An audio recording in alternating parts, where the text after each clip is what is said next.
കൊള്ളാം, ഇവിടെ എനിക്ക് പറ്റും. ഇവിടെ ഞാനിടയ്ക്ക് ഒന്ന് താമസിക്കും. അമ്മയുടെ ഭാഗത്തിൽ കിട്ടിയ ഓഹരിയാ. ഘോരയ്ക്ക് ഇവിടെ എത്ര നാൾ വേണമെങ്കിലും താമസിക്കാം. ആരുടെ ഒരു ശല്യം ഉണ്ടാവില്ല. എന്തായാലും പറ്റിയ സ്ഥലം തന്നെ. ഒരു കാര്യം പ്രത്യേകം ശ്രദ്ധിക്കണം. ദേവൂട്ടിയുടെയും അവരുടെ ബന്ധുക്കളുടെയും മുന്നിൽ ഇതായിരിക്കണം നിന്റെ വീട്. അതിന്റെ ആവശ്യം എന്താ? ഉണ്ട്. നിന്റെ വീട്ടിലേക്കല്ലേ അവളെ വിവാഹം കഴിച്ചുകൊണ്ട് വരേണ്ടത്. അപ്പൊ ദേവൂട്ടി നവവധുവായി വന്ന് കയറേണ്ടത് ഇവിടേക്കാവണം. എങ്കിലേ ഞാൻ മനസ്സിൽ ഉദ്ദേശിച്ച കാര്യങ്ങൾ നടക്കുകയുള്ളൂ.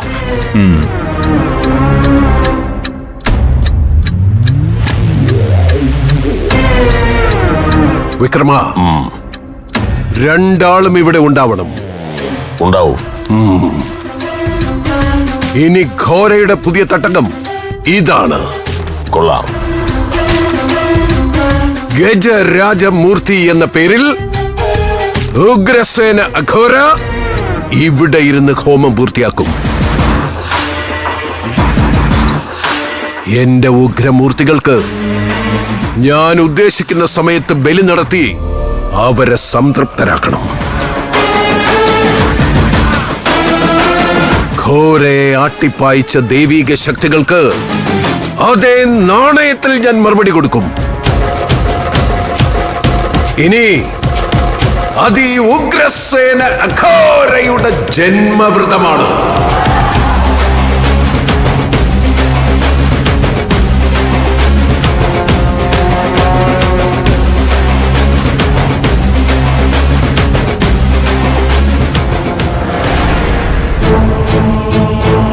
അമ്മ എന്തിനാ ഇങ്ങനെ വാശി പിടിക്കുന്നെന്ന് എനിക്ക് മനസ്സിലാവുന്നില്ല. ആ മോതിരം ദേവൂട്ടിക്ക് തിരിച്ചു കൊടുക്കുന്നുണ്ട് അമ്മയ്ക്കൊന്നും സംഭവിക്കാൻ പോകുന്നില്ലല്ലോ. ആ മോതിരം കയ്യിൽ നിന്ന് പോയാ ശ്രീകലാമ്മയ്ക്ക് വീണ്ടും സംസാരശേഷി പോവോന്നുള്ള പേടിയാ. അതുകൊണ്ടാ ശ്രീകലാമ്മ അത് വിട്ടുതരാൻ മടിക്കുന്നത്. അങ്ങനെ ഒരു ഉത്കണ്ഠ അമ്മയ്ക്ക് വേണ്ട. ആ മോതിരം തിരിച്ചേൽപ്പിക്കുന്നതുകൊണ്ട് അമ്മയ്ക്കോ ഇവിടെ ഉള്ളവർക്കോ ഒരു കുഴപ്പം സംഭവിക്കാൻ പോകുന്നില്ല. അത് മാത്രമല്ല, ആ മോതിരം തിരിച്ചു കൊടുത്തില്ലെങ്കിൽ ദേവൂട്ടിക്ക് അതുകൊണ്ട് ആപത്തുകൾ സംഭവിക്കും. അവളുടെ രക്ഷയ്ക്ക് വേണ്ടിയാ ഞാൻ അമ്മയോട് അത് തിരിച്ചേൽപ്പിക്കാൻ വീണ്ടും വീണ്ടും പറയുന്നത്. ശരി, അവളുടെ രക്ഷയാണ് നീ ഉദ്ദേശിക്കുന്നതെങ്കിൽ ഞാൻ ഈ മോതിരം തിരിച്ചേൽപ്പിക്കാം. പക്ഷേ ഒരു കണ്ടീഷനുണ്ട് സന്ദീപേ. നിനക്ക് അവളുടെ രക്ഷ പോലെ പ്രധാനമാണ് എനിക്ക് എന്റെ മോന്റെ രക്ഷയും. നീ ഇപ്പൊ പറഞ്ഞല്ലോ അവളുടെ രക്ഷയാണ് നീ ഉദ്ദേശിക്കുന്നതെന്ന്. അതുപോലെ എനിക്ക് നിന്റെ കാര്യത്തിലും അത് നിർബന്ധമാണ്. നീ നാളെ ഞങ്ങളോടൊപ്പം നാട്ടിലേക്ക് തിരിച്ചു വരാന്ന് സമ്മതിച്ചാലേ ഞാൻ ഈ മോതിരം അവക്ക് കൊടുത്തേക്കാം. എന്തു പറയുന്നു?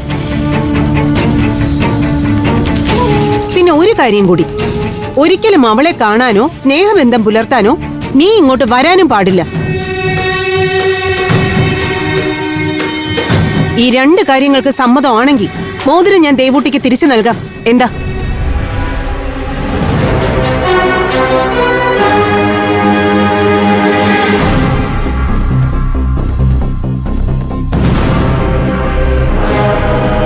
ദേവൂട്ടിയുടെ രക്ഷയാ സന്ദീപ് സിൻസിയർ ആയിട്ട് ആഗ്രഹിക്കുന്നെങ്കിൽ ശ്രീകലാമ്മ പറയുന്നത് സമ്മതിക്കുന്നതല്ലേ നല്ലത്.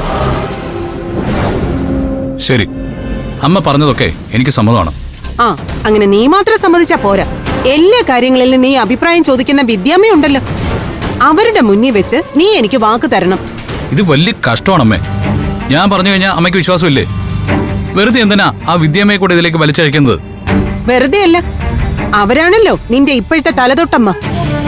അവരുടെ മുന്നിൽ വെച്ച് സത്യം ചെയ്താ നീ അത് പാലിക്കുമെന്ന് എനിക്ക് നല്ല ഉറപ്പുണ്ട്. അതുകൊണ്ടാ അവരെ സാക്ഷിയാക്കി സത്യം ചെയ്യണമെന്ന് ഞാൻ പറയുന്നത്. അത്രയ്ക്കൊക്കെ വേണം ശ്രീകലാമ്മേ? വേണം.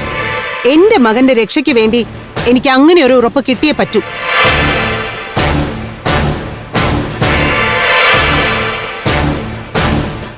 ശ്രീകലാമ്മ അങ്ങനെ വാശി പിടിച്ചത് നന്നായി. വിദ്യാമ്മയുടെ മുന്നിൽ വെച്ച് വാക്ക് തന്ന പിന്നീട് ഒരിക്കലും സന്ദീപ് അത് തെറ്റിക്കില്ല. ഇനി അഥവാ അതിൽ നിന്ന് മാറാൻ സന്ദീപ് ശ്രമിച്ചാലും വിദ്യാം അതിന് സമ്മതിക്കുകയില്ല. അതറിയാവുന്നതുകൊണ്ടാ ഞാൻ അങ്ങനൊരു ഉപാധി അവന്റെ മുന്നിൽ വെച്ചത്. വരട്ടെ, ഇനി അവനെ മാറ്റിയെടുക്കാൻ പറ്റുമെന്ന് ഞാനൊന്ന് നോക്കട്ടെ.